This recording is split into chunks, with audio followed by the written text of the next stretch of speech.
شاہ والا مجھے اپنا بنا لو، اپنا بنا لو۔ بسم اللہ الرحمن الرحیم۔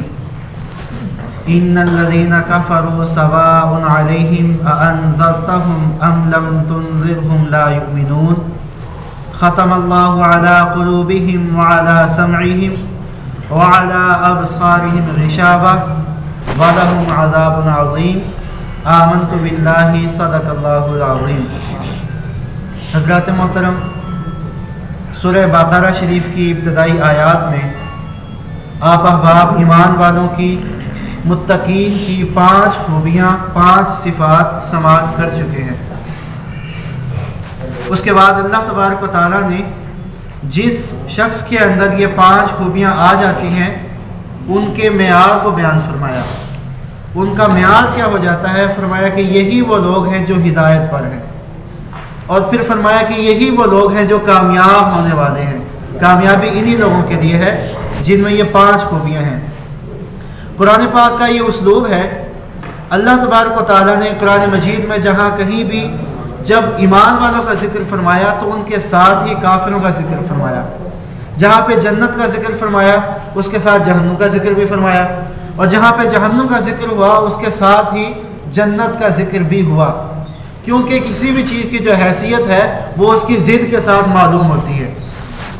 اگر ہم ایمان والوں کی کامیابی کو جاننا چاہتے ہیں، سمجھنا چاہتے ہیں کہ اللہ نے ایمان والوں کو کس قدر کامیابی اور کامرانی عطا فرمائی، کیا وہ کام کر گئے جس کی وجہ سے اللہ نے ان کو یہ مقام عطا فرمایا، ان کے مقام کو سمجھنے کے لیے ہمیں دیکھنا ہوگا کہ جو کافر ہیں یا وہ لوگ جو ناکام ہو گئے دنیا میں بھی اور آخرت میں بھی اور جہنم میں چلے گئے، جب ان کی جہنم کے اندر عذاب کو دیکھیں گے تو ہمیں ان کی کامیابی کا اندازہ ہو جائے گا۔ تو کسی بھی چیز کا معیار اس وقت ہمیں بخوبی پتہ چل جاتا ہے جب ہم اس کی ضد کو دیکھتے ہیں۔ تو قرآن مجید فرقان حمید کا یہ اسلوب ہے کہ اللہ نے جہاں کہیں بھی ایمان والوں کا جہاں پہ ذکر فرمایا ساتھ ہی کافروں کا ذکر بھی فرمایا۔ تو پہلے ایمان والوں کی 5 خوبیاں بیان ہوئی۔ اب آئندہ 2 آیات میں، یہ جو میں نے ابھی تلاوت بھی کی ہیں، ان آیات میں کافرین کا ذکر ہے۔ کافر 2 طرح کے ہیں۔ ایک کافر ہیں جو اعلان کفر کرتے ہیں اور انہیں اپنے کفر پر کوئی شرمندگی نہیں۔ دوسرے کافر وہ ہیں جو اعلانیہ کفر تو نہیں کرتے لیکن کفر کو اپنے دلوں میں چھپا کر رکھتے ہیں، انہیں منافق کہا جاتا ہے۔ تو یہ جو 2 آیتیں میں نے ابھی تلاوت کی ہیں ان میں اعلان جو لوگ کفر کرتے ہیں ان کا ذکر ہے، اور اس کے بعد آنے والی 13 آیتیں جو ہیں وہ منافقین سے متعلق ہیں۔ منافقین کے بارے میں اللہ فرماتا ہے ان المنافقین فی الدرک الاسفل من النار، یہ جو منافق ہوں گے یہ جہنم کے اندر سب سے نیچے والی طبقے میں ہوں گے، سب سے نیچے، جہاں پہ سب سے سخت عذاب ہوگا وہاں پہ منافقوں کو رکھا جائے گا۔ کافروں سے بھی یہ گھٹیا لوگ ہیں اور انہیں آستین کا سانپ کہا جائے تو کوئی بھی اس میں غلط بات نہیں ہوگی۔ تو میں عرض کر رہا تھا تلاوت شدہ آیہ مبارکہ حضرت عبداللہ ابن عباس مفسر قرآن ہیں اور اسلام کے سب سے پہلے مفسر ہیں۔ آپ بیان فرماتے ہیں کہ یہ آیہ مبارکہ مدینہ کے کچھ یہودیوں کے بارے میں نازل ہوئی۔ حضور علیہ السلام آپ کی ایک صفت ہے کہ آپ حریص ہیں۔ حریص کس چیز پر حریص ہیں؟ انسانوں کے ایمان پر۔ حضور علیہ السلام دیکھتے ہیں، جانتے ہیں کہ اگر یہ ایمان نہیں لاتے تو ان کا جو انجام ہے بہت برا ہونے والا ہے۔ حضور علیہ السلام کی یہ کوشش ہوتی تھی کسی طرح سے یہ لوگ جو ظلم کر رہے ہیں اپنی جانوں پر، ظلم کیسے کر رہے ہیں؟ شرک میں مبتلا ہیں، کفر میں مبتلا ہیں، آپ کی یہ خواہش ہوتی تھی کہ کسی طرح یہ مسلمان ہو جائے، اور آپ اس بات پہ زیادہ حریص سے زیادہ کوشش کرتے ہیں کہ جہنم سے بچ جائیں، اپنے آپ کو بچا دیں۔ تو حضرت عبداللہ ابن عباس فرماتے ہیں کہ مدینہ میں کچھ یہودی تھے، انہوں نے اپنے اکٹھے گھر بنا دیے، ایک الگ سے محلہ آباد کر دیا، اور اس کے بعد اسی کفر پہ وہ لوگ مر گئے۔ تو حضور علیہ السلام کو بڑا رنج ہوا، بہت دکھ ہوا کہ یہ لوگ کفر کی حالت پہ ہی مر گئے، کاش کہ یہ لوگ مسلمان ہو جاتے، اب جو ان کا انجام ہونے والا ہے اس سے بچ جاتے۔ تو اللہ تبارک و تعالیٰ نے یہ آیت مبارکہ نازل فرمائی۔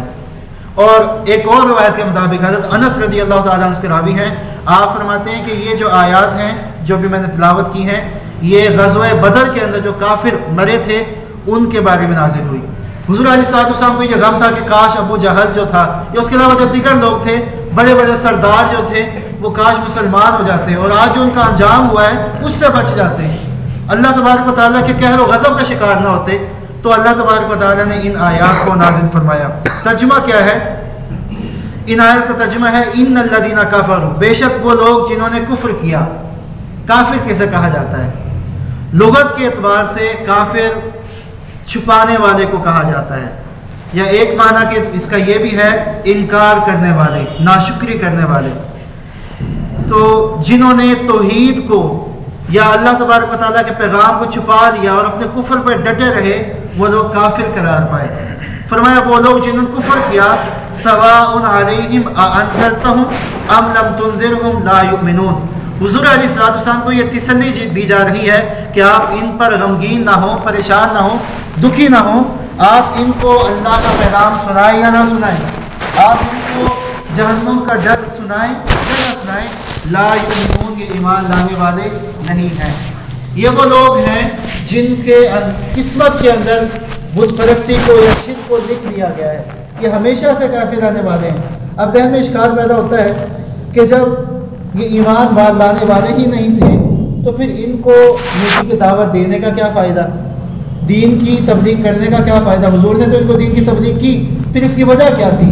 اس کی وجہ یہ تھی، کئی جوابات علماء نے اس کے دیے ہیں، اور بڑا بہترین جواب اس کا یہ ہے، اگر ان کو دین کا پیغام نہ دیا جاتا تو ممکن تھا کل بروز قیامت جب اللہ ان سے پوچھتا تو یہ کہتے ہمیں تو تیرا پیغام پہنچا ہی نہیں، ہمیں تو تیرا پیغام ہی نہیں ملا۔ تو تاکہ اتمام حجت کے لیے حجت مکمل ہو جائے، اللہ تبارک و تعالیٰ کے محبوب نے ان کو پیغام پہنچایا، حالانکہ ان کے ازل سے ان کے اندر کفر و بت پرستی یا شرک جو تھا وہ لکھ دیا گیا تھا۔ اللہ کو یہ معلوم تھا کہ یہ کسی صورت میں ایمان نہیں لائیں گے۔ وہ کس وجہ سے ایمان نہیں لائیں گے؟